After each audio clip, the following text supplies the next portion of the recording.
Day three. Day three was interesting. Yesterday I told everybody that I started 75 hard, and 24 hours later I have failed to do 75 hard. When it comes to the planning in my life, I realized that planning is one of those areas that I just can't emphasize enough growth. If I had planned my diet accordingly, today I would still be on track, other than some other things I'm going to talk about. But I unfortunately had purchased a bunch of groceries last night. My wife and I came back from our hike, which I'll show you here in a little bit. She ended up making the steak with beef tallow and some butter. A part of my 75 hard diet was no dairy, no added sugars, no processed sugars, essentially just very clean. Taking out a lot of stuff that's been in my diet. If you can tell today, my throat's a little rougher. Like I mentioned yesterday, the throat issue carried on into the night. I actually ended up waking up last night around maybe 1 or 2 in the morning with a really bad sore throat. I think the traveling between all of Southern California that we've been doing with my in-laws, Las Vegas for New Year's, all of that germ and stuff finally caught up to me. So today I'm taking it easy. I realized too that 75 hard does need solid planning. It needs a mature sit down. This is exactly what's going to happen in a lockstep. And I didn't give it that respect yesterday. I simply tried to wing it, and that's what I'm aiming to fix this year, is that type of attitude towards a challenge or that type of attitude towards business. So I'm sorry if I'm talking a lot softer. It might actually sound cooler. Yeah, it's just all right here. All right here is super swollen. My goal right now is to recover from this. I have 4 more days in California. When I get back to North Carolina, I should be feeling a lot better if this doesn't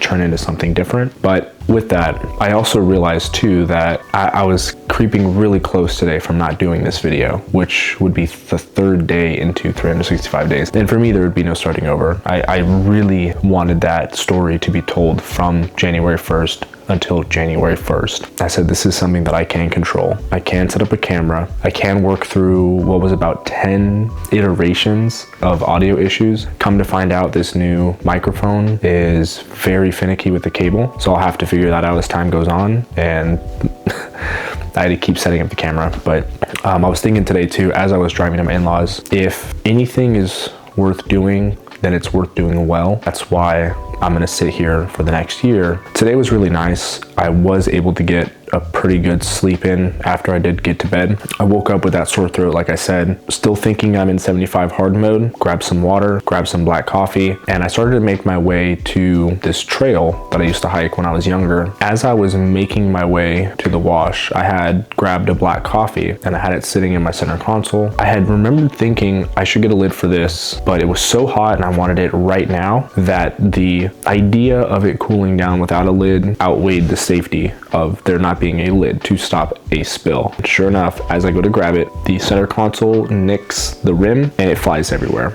So I quickly dry off and I decide to make it to the wash and finish this hike. I realized too that my throat was starting to bother me, but I just kept drinking water and figured, hey, just keep pushing. We park, we get out of the car, and we start our hike. I remember the weather was really nice today. The morning's really good. When I was younger, I used to do a lot of training because of the shape of the wash. It's just one long rectangle. I used to just push myself and always try to run it. I come to find out today it's only 3 miles and it takes about an hour and a half to walk. If you're running about a 10-minute mile, it should take you, well below that. When I was younger, I never could do it. So I figured, I want to remind myself of all that hard work I used to do when I was younger. So let's do this hike. My wife wasn't prepared. It's not like yesterday's hike, which is just, a path essentially. This does get a little tricky and there was a lot of obstacles in the way. It was concerning because when I was younger, this used to be just flat, washed out, and it had big pools of water. Everything was super clean. And it's not just my memory. I mean, it truly was that way. Now you have a bunch of overgrowth. It kind of runs through all of the water, just a lot of mature, I guess you can call them saplings or whatever types of,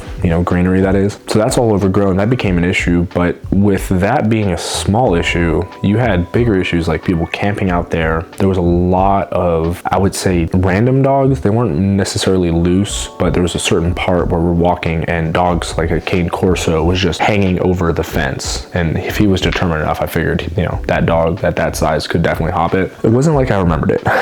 It's one of those things where, you expect change, but you don't expect it to go in a different direction. You'd rather it get better. But yeah, there's a lot of people out there today too. The silver lining is it's really nice to still see people using the wash. There was a lot of people walking. I would say I saw about 10 people walking that looked like they were walking. They didn't seem like they were just, meandering around. And then we get around to the end of it and there's people like with almost like tent bungalows in the trees, in the bushes of where the water's running. We ended up wrapping that up. I noticed that we were only at an hour, and so still thinking I'm doing 75 hard. I needed to wrap up